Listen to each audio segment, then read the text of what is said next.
君への想いが高鳴って限りなき力生まれる求めるならばどこまでもतो दोस्तों मैं आज आपको एक्सप्लेन करने जा रहा हूँ द स्वीट फर्स्ट लव का एपिसोड नंबर 8 और एपिसोड नंबर 9। तो अगर आपने अभी तक मुझे सब्सक्राइब नहीं किया तो कर लीजिए। तो हमने पिछले एपिसोड में देखा कि जो वीडियो है वो वायरल हो गया था सुनिफांग का कि वो बिल्ली को परेशान कर रही है, बिल्ली को टॉर्चर कर रही है।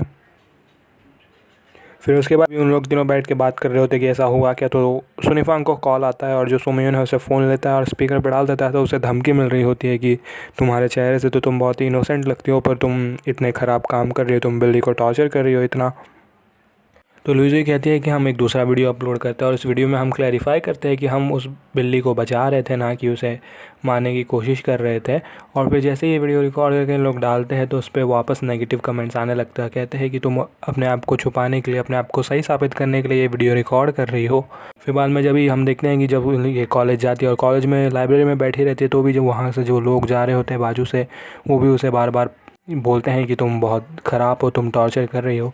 तभी वहाँ पे जो वानजिंग है, जो लड़की पिछले बार मिली थी, वो मिलती है सुनिफांग को। वो सुनिफांग को कहती है कि मुझे लगता है कि तुमने कुछ नहीं किया है और थोड़े ही दिनों में ये सारे जो अफवाहें हैं वो ख़त्म हो जाएंगी और सब कुछ ठीक हो जाएगा, तो ज़्यादा टेंशन ना लो। तभी उधर सुमयून आ जाता है और सुमयून उसे लेके चला जाता है वहाँ से।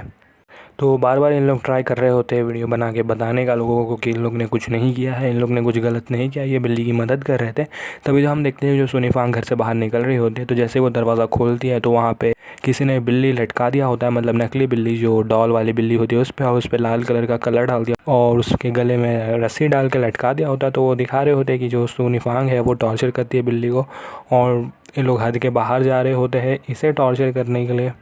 तो सुमयून क्या करता है कि वो जाता है उस डॉक्टर के पास। तो जो मैंने बताया था कि इन लोग डॉक्टर के पास गए थे बिल्ली को लेके क्योंकि उसे पैर में चोट लग गई थी। तो डॉक्टर के पास जाता है, फिर बाद में वो डॉक्टर से रिकॉर्ड करवाता है और बाद में पूरा का पूरा सीन इन लोग वापस रिकॉर्ड करते हैं। और बाद में सुमयून कहता है कि हम इसे डॉक्यूमेंट्री की तरह रिलीज़ कर देते हैं ऑनलाइन। तो सुमयून उस वीडियो को एडिट करता है और बाद में उसे अपलोड कर दिया जाता है। तभी हम देखते हैं कि जो सुमयून है वो अपने बास्केटबॉल टीम के पास जाता है और उन्हें कहता है कि हमारी मदद करें, यानी कि वो उस वीडियो में भी दिखें और बताएं कि सुनिफांग ने ऐसा कुछ नहीं किया, या तो वो वीडियो जब अपलोड करे तो उस पर अच्छा अच्छा कमेंट करे जिससे लोगों को पता चल जाए कि सुनिफांग ने ऐसा कुछ किया नहीं है। तो पहले तो वो मानते नहीं है, बाद में वो कहते हैं कि लुइजी और सुनिफांग बेस्ट फ्रेंड्स है। तो जो लड़का होता है जो कैप्टन है फुटबॉल टीम का, वो एक्चुअली में लुइजी को लाइक करता है। तो जैसे वो बात सुनता है तो वो मान जाता है और वो तैयार हो जाता है सुमयून की हेल्प करने के लिए। तो बाद में जो इन लोग वीडियो अपलोड करते हैं तो उस पर अच्छे कमेंट्स आने लगते हैं और जैसे ही सुनिफांग देखती है कि उस पर अच्छे कमेंट्स आ रहे हैं तो वो सीधा सुमयून को पकड़ती है और उसके गाल पे किस कर देती है। तो वो बहुत ज़्यादा तेज़ी से होता है तो सुमयून फिर से शर्मा जाता है एकदम। उसके बाद लुइजी का फ़ोन आता है सुनिफांग को और लुइजी कहती है कि कोई रेडी हो चुका है स्नोबॉल को अडॉप्ट करने के लिए, जो वो बिल्ली है उसका नाम है स्नोबॉल। और तभी हम देखते हैं कि जो उस कैफ़े में जब वो जाती है सुनिफांग तो वहाँ पे एक हायरिंग का ये लगा होता है बोर्ड, यानी कि वो जॉब पे ले रहे हैं, पार्ट टाइम वर्कर्स ले रहे हैं। तो सुमयून कहता है कि तुम्हें इस पर जॉब पे लग जाना चाहिए। तो सुनिफांग अप्लाई कर देती है और वो बंदा उधर तभी उसे अप्रूव कर देता है। तो हम देखते हैं कि वहाँ पे वापस ये वानजिंग आ जाती है और कहती है कि मैंने तुम्हारी डॉक्यूमेंट्री देखी और मुझे पहले से ही पता था कि तुमने ऐसा कुछ किया नहीं है। और उसके बाद वो कहती है कि मुझे तुम्हारा फ्रेंड बनना है और हम दोनों तो फ्रेंड बन जाएंगे अभी सर। सुनिफांग भी मान जाती है और उन लोग दोनों तभी फ्रेंड बन जाते हैं एक दूसरे के। तभी हम देखते हैं कि जो ये वानजिंग है वो कॉफ़ी का कप लेती है और जाती है और जैसे ही इन लोग का नज़र हटता है तो वो कॉफ़ी का कप फेंक देती है कचरे के डब्बे में। उसने पिया भी नहीं होता और तभी वो फ़ोन निकालती है और हम देखते हैं कि जो फ़ोन में जो एडिटेड क्लिप था, यानी कि जो सुनिफांग का जो क्लिप था, जो कंप्लीट क्लिप, उसे एडिट करके इसी ने अब पोस्ट किया था। यानी कि अभी तक नाटक कर रही थी कि वो उसको बिलीव करती है, यही वो लड़की थी जिसने उस क्लिप को एडिट किया था और वो टॉर्चर, जो मेंटल टॉर्चर दिया सुनिफांग को, वो इसी लड़की ने दिया। तभी हम देखते हैं कि जब सुनीफांग काम कर रही होती है उस कैफ़े में, तो एक बच्चा होता है, छोटा बच्चा, वो कैंची के साथ वो बिल्ली के बाजू बाजू में खेल रहा होता है और वो बाल काट रहा होता है उस बिल्ली के। तो सुनीफांग उसे जाके रोकती है और वो जैसे ही उसे रोकती है तो वो रोने लगता है। इतनी गंदी तरह से रोता है ना, मेरा मन कर रहा था कि मैं थप्पड़ मार दूँ, यानी कि अगर मैं वहाँ होता तो मैं तो उसे सीधा थप्पड़ मार देता। तभी जो उस लड़के की मम्मी है वो आती है वहाँ पर और सुनीफांग को धक्कल देती है। और फिर बाद में जैसे ही उन लोग ओनर को बताते हैं तो ओनर भी उसके कस्टमर की ही साइड लेता है। उसके बाद दोनों के बीच में मच शुरू हो जाती है सुनीफांग और उस ओनर के बीच में। तो वो ओनर कहता है कि उसे क्या फ़र्क पड़ता है अगर उसे कैंची लग भी जाए। तो सुनीफांग कहती है कि तुम्हें तो चाहिए ही नहीं था स्नोबॉल, तुम स्नोबॉल की तो कैरी ही नहीं करते हो, तुमने सिर्फ स्नोबॉल को इसलिए लिया है क्योंकि स्नोबॉल अब फेमस हो चुका है, ये बिल्ली फेमस है, इसके लिए जो इसके कैफ़े में ज़्यादा लोग आते हैं सिर्फ इससे फ़ोटो खिंचाने के लिए, इसलिए उसने स्नोबॉल को अडॉप्ट किया है। और उसके बाद मच में जो सुनीफांग कहती है कि मैं यहाँ से जा रही हूँ जॉब छोड़ के और मैं स्नोबॉल को भी लेके जा रही हूँ। तो जो कैफ़े ओनर है वो कहता है कि ऐसा नहीं हो सकता, हमने कॉन्ट्रैक्ट साइन किया है और मैंने अडॉप्ट कर लिया है, और अगर तुम्हें इसे ले जाना है तो तुम्हें RMB 50,000 देना पड़ेगा। RMB 50,000 बहुत ज़्यादा बड़ा अमाउंट है, वो देना पड़ेगा।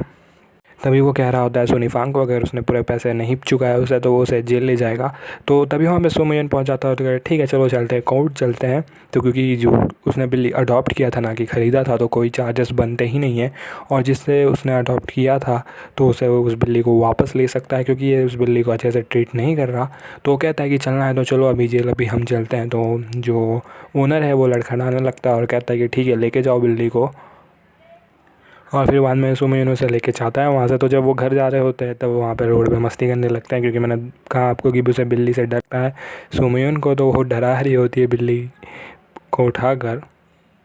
हम पहुंच जाते हैं कैफ़ेटेरिया में जो कॉलेज है उसके। तो उसमें सुमयन बास्केटबॉल खेल रहा होता है, तो वो टीवी पे दिखा रहा होता है, वो इंटरनल टीवी होता है कॉलेज का, यानी कि वो जो बास्केटबॉल कोर्ट है उसकी वीडियो वहाँ पर दिख रही होती है। तो तभी वो सुनीफांग को लगता है कि जैसे यहाँ पे भी सबको पता चलेगा कि अगर वो भाई बहन है तो सब उसे परेशान करने आ जाएंगे, तो वहाँ से उठ के चली जाती है। तभी वहाँ पे लुइस हुई आती है और कहती है कि मुझे एक दूसरा ऑनर मिल गया और इस बार मैंने उसके बैकग्राउंड चेक किया है, ये अमीर बंदा है, यानी कि ये परेशान नहीं करेगा बिल्ली को। उसके बाद हम देखते हैं बास्केटबॉल कोर्ट पे पहुंच जाते हैं और जो टीम मीटिंग है वो हो रही होती है। तो जो कोच है वो सू मियन को अपॉइंट कर देता है एज अ न्यू कैप्टन। तो जैसे उसे न्यू कैप्टन अपॉइंट करते हैं तो जो बाकी के लोग हैं उसे उन्हें एतराज़ हो जाता है क्योंकि ये नया प्लेयर है, तो इसे आते ही कैप्टन कैसे बनाया जाता है। तो वो स्ट्रांगली डिसएग्री करते हैं कोच के डिसीजन से और उसके खिलाफ़ बोलना शुरू कर देते हैं। तो उसके बाद जैसे ही हम वापस चेंजिंग रूम में जाते हैं तो बाकी के प्लेयर्स है वो उसे घेर लेते हैं सुमयन को और कहने लगते हैं कि एक तो तुमने झूठ बोला कि तुम्हारा और लुइस का कोई चल नहीं रहा हो। इन्हें पता नहीं है कि लुइस का वन साइड है, क्योंकि लुइस ने इन लोग को कह दिया है कि वो दोनों कपल्स बन चुके हैं ऑलरेडी, पर ऐसा कुछ है नहीं। तो सुमयन कुछ भी करके वहाँ से निकल जाता है और पहुँच जाता है घर। और घर पहुँचते हैं वहाँ पे लुइस और सुनीफांग दोनों होते हैं और उसके लिए खाना बना रहे होते हैं। फिर अगले दिन हम बास्केटबॉल को कोर्ट पे देखते हैं कि जो सुमयन की बात कोई मान नहीं रहा होता, यानी कि कोई भी प्लेयर उसकी बात सुन नहीं रहा होता, क्योंकि वो कैप्टन है तो उनकी बात उसे माननी होगी।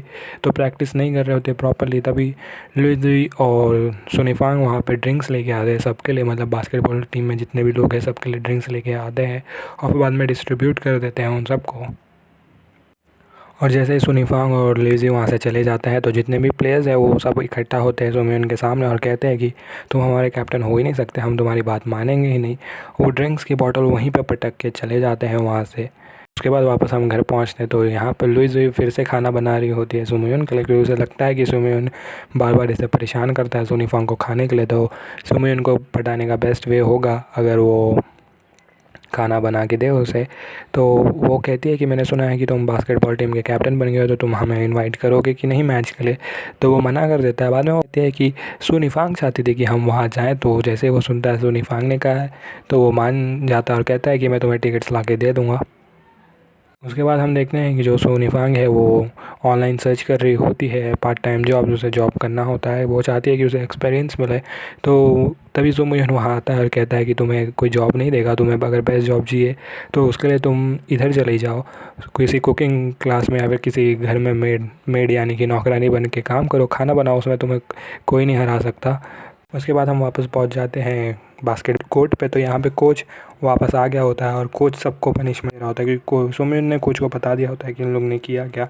तो जैसे ही कोच ये सब सुनता है तो उन सब से पनिशमेंट दे देता है और सबको पुशअप्स करवा रहा होता है वहाँ पर। कि तभी हमें पता चलता है कि जो वो लड़का है जो पिछला कैप्टन था जिससे सुमयून ने जगह छीन लिया, यानी कि जो नया कैप्टन सुमयून है, उससे पहले जो कैप्टन था वो एक्चुअली में कोच का बेटा है। इसलिए उससे कुछ ज़्यादा ही गुस्सा आ रहा था कि उसके होने के बावजूद भी उसने सुमयून को दे दिया है वो पोजीशन। तभी हम देखते हैं कि जो स्टूडेंट काउंसिल के लोग हैं वो जा रहे होते हैं, तो स्टूडेंट काउंसिल में स्वान जिंग भी होती है, तो वो वापस हाथ मिलाने की कोशिश करती है सुमयून से, पर सुमयून फिर भी हाथ नहीं मिलाता है। तो बाकी के जो स्टूडेंट काउंसिल वाले होते हैं कि ये था कौन जो जिसने तुम्हें ऐसे ट्रीट किया, तो उसने बोला कोई बात नहीं, हम देख लेंगे बाद में, और वहाँ से उन लोग चले जाते हैं। बाद में सुमयून वापस आ जाता है घर पर। सुनीफांग कहती है कि मैंने 15 जगह पे अपना इंटरव्यू दे दिया है और कोई भी मुझे अपने जॉब पे रखने के लिए तैयार नहीं है। फिर अगले दिन कॉलेज में जो सुनीफांग का प्रोफेसर है वो कहता है कि मैं एक प्रोजेक्ट पे काम कर रही हूँ और मैं चाहता हूँ कि तुम आओ मेरे साथ और मेरे स्टडी में मुझे हेल्प करो। तो ये बहुत बड़ा अपॉर्चुनिटी हो जब आप किसी कॉलेज में या फिर किसी प्रोफेसर के नीचे काम करते हैं, तो जो मोस्ट प्रोबेबली क्योंकि ये एक मेडिकल इंस्टीट्यूट में है, तो अगर वो डॉक्टर अगर ब्रेन का है तो वो ब्रेन एक्चुअल ब्रेन पे काम करके इन्हें दिखाता है, अगर वो हार्ट का है तो एक एक्चुअल हार्ट पे काम करके बताता है। तो ये बहुत बड़ी अपॉर्चुनिटी होती है। तो जो सर है वो कहता है कि सुनीफांग तुम्हें आके ज्वाइन करना चाहिए मेरी क्लास को, क्योंकि सुनीफांग एक्चुअली में अच्छा परफॉर्म कर रही होती है। तभी वहाँ पे लुई आती है और लुई बताती है कि जो बास्केटबॉल कोर्ट है उस पर प्रॉब्लम हो गया है, यानी कि जितने भी लड़के हैं उन्होंने घेर लिया है सुमयून को। तो जैसे ही सुनती है तो वो भाग के जाती है सुमयून के उधर। कि तभी वहाँ पे जब दोनों के बीच में लड़ाई शुरू होने वाली होती है, तभी वहाँ पे एक बंदा आता है और वो कहता है कि तुम लोग कर क्या रहे हो।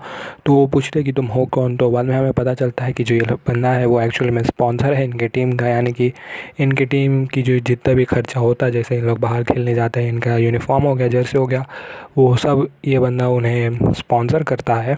और इस बंदे की नज़र होती है सुनीफांग पे, तो समझ सकते हैं कि ये स्टोरी जा कहाँ रही है। तो ये बंदा लाइक करने वाला है सुनीफांग को आगे चलकर।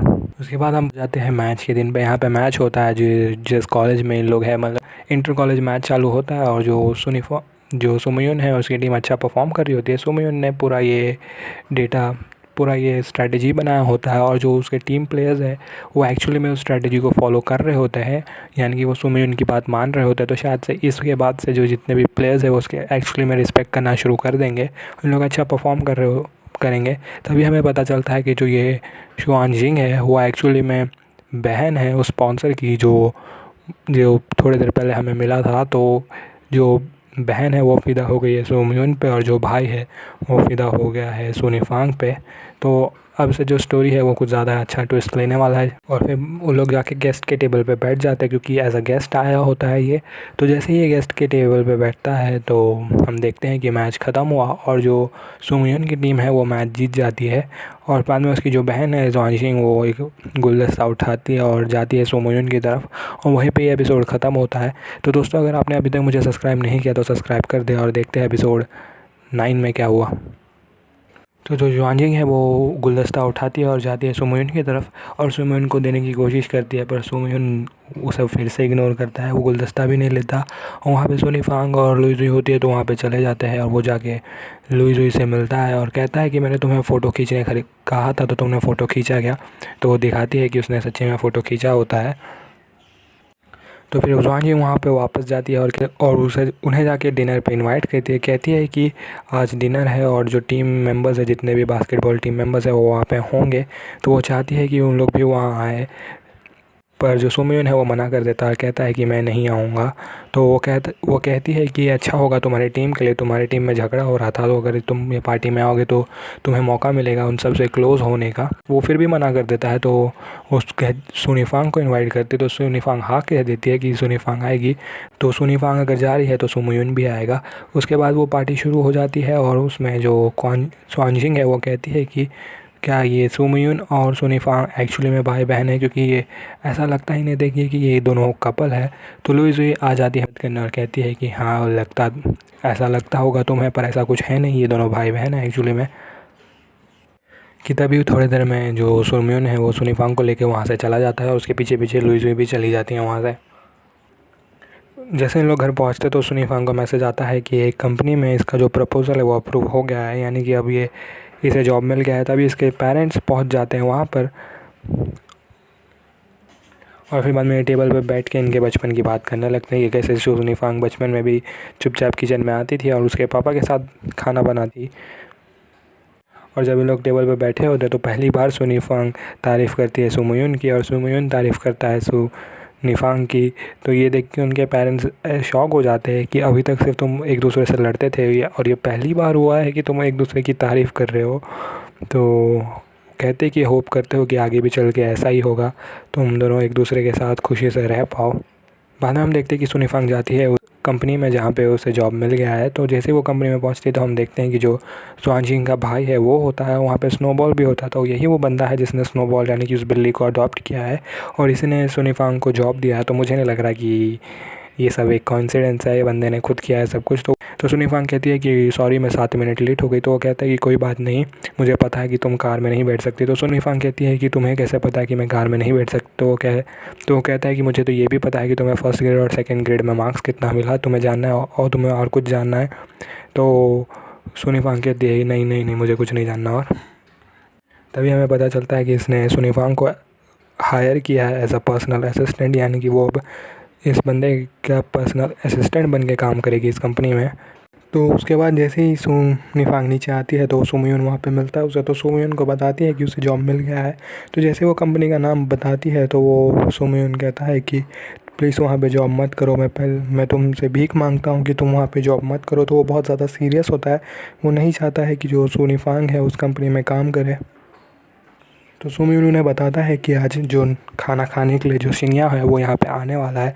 तो जैसे ही सुनी फांग सुनते हैं कि शिन्या आ रहा है तो वो बहुत ज़्यादा खुश हो जाती है और बाद में लोग डिसाइड करने लगते हैं कि आज हम खाने में क्या बनाएंगे। तो लुई भी उनके साथ जाती है और लुई मेकअप करती है सुनी फांग का। तो सुनी फांग के मुँह पर थोड़ा सा मेकअप होता है और तभी वहाँ पर शिन्या आ जाता है और लुई कहती है कि वो शिन्या को बता दे कि वो उसके बारे में कैसा फ़ील करती है, ज़्यादा टाइम ना लगाए। तभी हमें पता चलता है कि शिन्या वहाँ आया है क्योंकि वो डिप्रेस्ड फील कर रहा था, क्योंकि उसका जो गर्लफ्रेंड है उसके साथ उसका झगड़ा हो गया है, इसलिए वो वहाँ पे है। और जैसे ही बात शुरू होती है तो शिन्या को समझ जाता है कि ये कहाँ जा रहा है। उसे पता होता है कि जो फांग है उसे लाइक कर दिया, पर वो कहता है कि आई एम सॉरी सुनी फांग, मैं शीयुआन को लाइक करता हूँ और वो मेरी गर्लफ्रेंड है, तो आई एम सॉरी। तो जैसे ही सुनी फांग ये सुनती है तो उदास हो जाती है, वो बाहर चली जाती है वहाँ से। और फिर सुमोयुन उसका पीछा करके पहुंच जाता है बाहर उसे ढूंढने के लिए। तभी वो वहाँ पे बेंच पे बैठ के रो रही होती है। तो वहाँ पे सुमोयुन बैठता है उसके बाजू में और सुनी फांग उसके कंधे पे सर रख के रोना शुरू कर देती है। और सुमोयुन के एक्सप्रेशन से कह सकते हैं कि सुमोयुन को एक हल्की सी खुशी थी कि शिन्या ने उसे टर्न डाउन कर दिया है, कम से कम अब वो उसके पीछे ज़्यादा तो नहीं जाएगी। उसके बाद हमें पता चलता है कि जो सुनी फांग के प्रोफेसर ने उसे ऑफ़र दिया था कि उसके साथ सेमिनार में जाए, यानी कि जहाँ पे वो बात करने वाले थे डिजीज़ के बारे में, वहाँ पे उसे नहीं लेके गया क्योंकि उस दिन सुनी फांग वहाँ से चली गई। और क्योंकि वो वहाँ से चली गई तो उसका रजिस्ट्रेशन हो नहीं पाया, तो वो बहुत ज़्यादा उदास थी क्योंकि वो सुमोयुन को बचाने गई थी। उसके बाद हम देखते हैं कि जो सुमोयुन है वो कैफ़े में अकेले बैठा होता है। तो उसके साथ जो जितने भी सीट्स है वो खाली होते हैं। तो वहाँ पे वानजिंग पहुँच जाती है और वो बैठने की कोशिश करती है जो सुमोयुन के पास वाला सीट होता है उस पर। तो सुमोयुन उसे फिर भी इग्नोर करता है और जैसे ही वो खाना लेके पहुँचते हैं तो सुमोयुन अपना खाना उठाता है वहाँ से और चला जाता है और सुनी फांग के टेबल पे जाके बैठ जाता है। तो सुनी फांग और सुमोयुन दोनों बैठ के खाना खा रहे होते हैं। तभी जो सुनी फांग के मुंह पे थोड़ा सा खाना लगा होता है तो वो उसे पोंछ देता है। तो युआनजिंग होते हैं उसके साथ, उसके एक दोस्त भी होती है। तो वो दोनों बात कर रहे होते हैं कि ये दोनों कपल की तरह क्यों बिहेव कर रहे हैं। फिर हमें पता चलता है कि कॉलेज में भी कंपटीशन होने वाला है। तो जो लुई है वो कहते हैं कि हम भी कंपटीशन में पार्ट लेते हैं, जो ऐसे रीडिंग है या फिर जो रिसाइटल कंपटीशन है जैसे हमने स्कूल में किया था वैसे। तो जो सुनी फांग है वो कहती है नहीं मुझे नहीं लेना है। तो बाद में वो कहती है कि प्लीज़ मेरे साथ ले लो। तो बाद में सुनी फांग राज़ी हो जाती है उस कंपटीशन में पार्ट लेने के लिए। पर इस बार इन लोग ना ही रिसाइटल कर रहे होते हैं ना ही ऐसे, इस बार इन दोनों पार्ट लेते हैं डांसिंग कंपटीशन में, यानी कि इन लोग डांस करने वाले हैं, प्रैक्टिस करना शुरू कर देते हैं। उसके बाद वो कंपटीशन का दिन आ जाता है। और तो जैसे ही कंपटीशन का दिन आता है तो ये हुआ क्या होता है कि एक्चुअली इन लोगों ने डांस का प्रैक्टिस किया होता है और उन्हें लेके जाया जाता है डिबेट वाले स्टेज पे, यानी कि जो डिबेट होता है वहाँ पर। तो हुआ क्या होता है कि एक्चुअली में जो इनके पेपर्स हैं वो मिसमैच हो गए होते हैं, यानी कि इसने फॉर्म भरा होता है डांस के लिए, पर इसका जो नाम है वो आ गया होता है डिबेट में। तो आप समझ सकते हो कि ये किया किसने होगा, क्योंकि जो इस सब को मैनेज कर रही होती है वो होती है ज्वांजिंग, और उसकी दोस्त ये सब मैनेज कर रहे होते हैं। तो उन लोग ने जानबूझ के जो सुनिफांग है उसका नाम डाल दिया होता है डिबेट वाले लिस्ट में। तो डिबेट के लिए आपको पार्टनर चाहिए होता है, और इन लोग जो लुइस है उसे लेके चले जाते हैं कि और किसी और स्टेज पे, क्योंकि उसका भी पेपर मिसमैच हो गया था। और सुमिन को पता चल जाता है कि ये हुआ कैसे। उसे पता चल जाता है कि उसने जो ज्वांजिंग है उसने ये सब किया है, तो वो गुस्सा हो जाता है उस पर। उसके बाद जो कॉलेज के बाद सुनिफांग जॉब पे, और जो बॉस है वो उसे बताता है कि जो उनकी कंपनी है वो एक नए फील्ड में इन्वेस्ट करने वाली है। तो वो बताता है कि जो ब्रेन रिलेटेड रिसर्च है, यानी कि दिमाग की बीमारियाँ होती है उसके रिलेटेड जो रिसर्च है वो शुरू होने वाली है। और वो चाहता है कि वो सुनिफांग को अमेरिका भेजे इसी बात के लिए। तो वो जैसे ये सुनती है, क्योंकि उसे भी इंटरेस्ट होता है ब्रेन रिलेटेड चीज़ों में, तो वो बहुत ज़्यादा खुश हो जाती है और वो कहती है कि हाँ मैं ज़रूर ये जॉब लूँगी और मैं इसे ज़रूर मैनेज करूँगी, और बहुत ज़्यादा खुश हो जाती है। और फिर बाद में वो घर पे आती है और बाद में लुइस को कॉल करती है, वीडियो कॉल, और कहती है कि हो सकता है मैं बहुत ही जल्दी यूनाइटेड स्टेट्स आने वाली हूँ अमेरिका में, क्योंकि मुझे एक सेमिनार अटेंड करना है अपने बॉस के साथ। तो हम जल्दी ही मिलने वाले हैं। और जो खाने का टेबल है उस पर बैठ के बात कर रही होती है, उसके सामने सुमयून भी बैठा होता है। तो सुमयून उसे ऐसे देख रहा होता है जैसे कि वो खड़े होकर अभी इसे मार देगा, क्योंकि उसे जलन हो रही होती है। वहीं पे ये एपिसोड ख़त्म हुआ। तो दोस्तों, अगर आपने अभी तक मुझे सब्सक्राइब नहीं किया तो सब्सक्राइब कर दे और वीडियो को भी लाइक भी कर देना। और अगले वीडियो तक के लिए बाय।